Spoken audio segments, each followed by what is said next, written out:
Hey friends, welcome back to Kiki's Closet. I'm coming to you from Mile Square Theater. I'm here to chat with the team behind a play that's having its world premiere right here in Hoboken. It's Rican, Kiki. Let's go.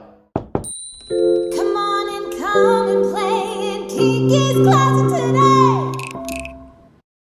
Coming to you from Hoboken, please help me welcome my friends Andrew Baldwin, Kevin R. Free, and Gabriel Hernandez. Hey everybody, welcome to Kiki's Closet. Thank you so much for being here with me today. I'm so excited to talk about your new hip-hop play, Rican, which just opened at Mile Square Theater in Hoboken.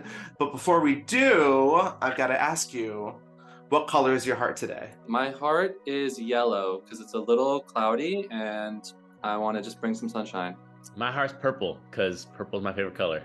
I'm going to say that my heart is magenta today because I just had a delicious beet ginger smoothie bowl and it was magenta and it was delicious. Now, I was so lucky to catch your final dress rehearsal of Puerto Rican, and I've got to say, I loved it. I loved your performance. I loved the way you integrated rap and music. Those are the highlights for me. You tell the story of Danny, a new parent juggling their cultural identity and raising a new kid, and what it means to be Latinx. I definitely got a few nods to Lin-Manuel Miranda because he's the reason I do theater. And I want to ask you, Gabriel, about the artists and the theater that inspired you to write this piece. Yeah, well, first of all, thank you so much for saying for those kind words. I'm so glad that it resonated. It's funny that you mentioned Lin. A lot of people have been mentioning him, and he is a major influence on me. In the Heist was a huge part of my development as a theater artist.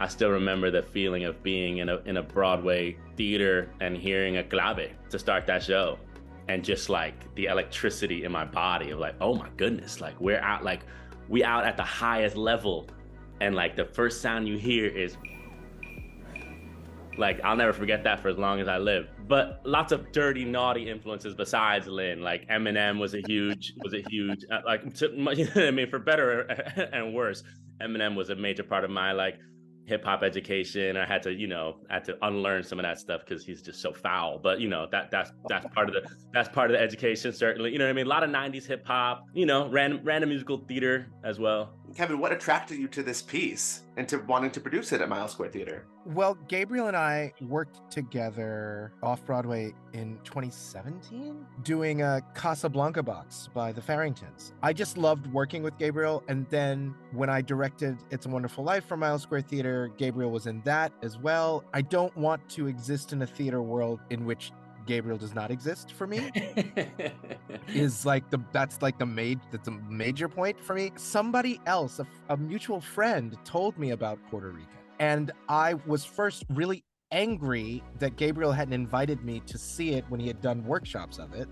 But then I thought maybe he could just send it to me. So I texted him and was like, "Hey, I heard about this play. Will you just send me what it is now?" And then I read it and I loved it. And at the time it was a solo show.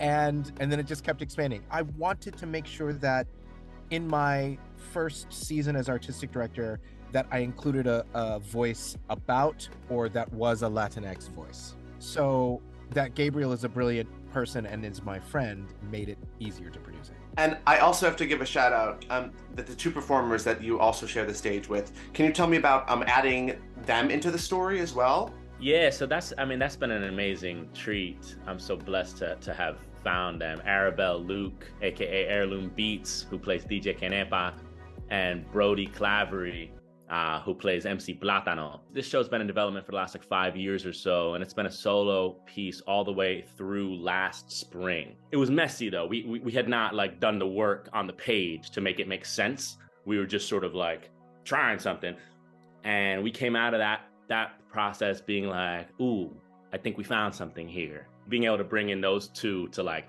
make this sonic world come alive and breathe life into the, it's been a dream. I love those two. It creates a great balance to the story and to your character, Danny. Andrew, you've been one of my best friends for many, many, many years now, and I've been watching Mile Square Theater grow over the years, and there's been a drive to include stories about underrepresented groups. Can you tell me about the mission of your theater to continue to celebrate people of color both on stage and behind the scenes? For all the theater community after George Floyd was murdered in 2020, there was just a lot of commotion about what to do. What are we going to do? Can't do nothing. And cynically, you can't do nothing because someone's going to call you out on it. But our perspective was we can't do nothing because our community, our artists, the people that we care about are actually crying out for something to change. So we have to do right by them. We knew that we were doing a leadership change at that point, probably sometime in the near future. Kevin had recently directed a fantastic production of Pipeline. We knew that he was going to be a prime candidate and somebody who would be committed to the work that we were initiating there. And for me as an administrator, I really see my job as about creating the conditions under which great art can be made.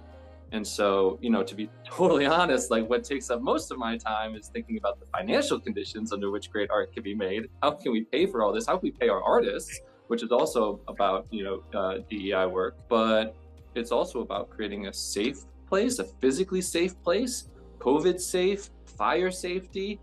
Are you hiring a fight choreographer, intimacy choreographer when you need to for that safety, but also, emotional safety, harassment, discrimination, bullying. What's your policy? How do you deal with that? That's been a lot of legwork to get all of that. We were a really small company. There's only really 3 people who work full-time for this company, and the full-timers have other jobs. All of that was really made from scratch over the last couple of years, but I wanted to make sure that we made not just a safe place for people to make brave work, but also a really inspiring place, a community, a place where people were hungry to come and do great work because they are inspired by the people that were here, the environment that we created, and the art that we're making. My last question for all of you is, what would you like audiences to leave with when they leave Puerto Rican? I leave Puerto Rican thinking it's some of the most brilliant lyric writing I've ever witnessed. Mile Square Theater is really a community organization. It is my mission to really connect to the community of Hoboken and the community of artists who support us and the community of people who aren't artists, people who make artists. I just want people to leave the show having felt like they've gone on this entire journey and it's not tied up in a nice little bow, and that this father is just like all of us trying to figure it the fuck out. What I want people to take away from the show, as a white person, I leave the show thinking, do I have blood on my hands? And Gabe says in the show, if you have an opportunity to give a white person a racial complex, don't pass it up. And he definitely does not pass it up in this show. So I think that is something that I think some folks will be challenged by this play, and that's what I want. Well, art is supposed to challenge, so did the job right. My hope for the audience is that they laugh and that they enjoy themselves, right? Above all, I'm definitely like asking tough questions and holding up some ugly truths and rubbing people's faces in it, and all of that's happening as well.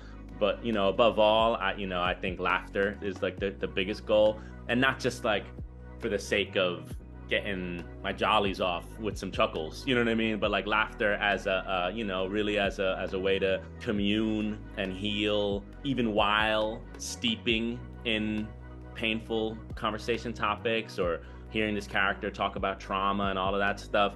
That laughter can sit alongside that, that we can like examine and interrogate and feel ashamed sometimes maybe, or reflect on our complicity and all of these sort of like big thorny things, but also like laugh. Hopefully there's questions and there's like stuff to chew on and all of that, but I hope people are laughing.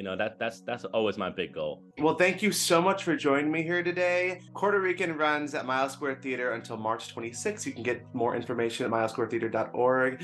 Bye, everybody. Have a great day. Bye. Come on and come and play in Kiki's closet today.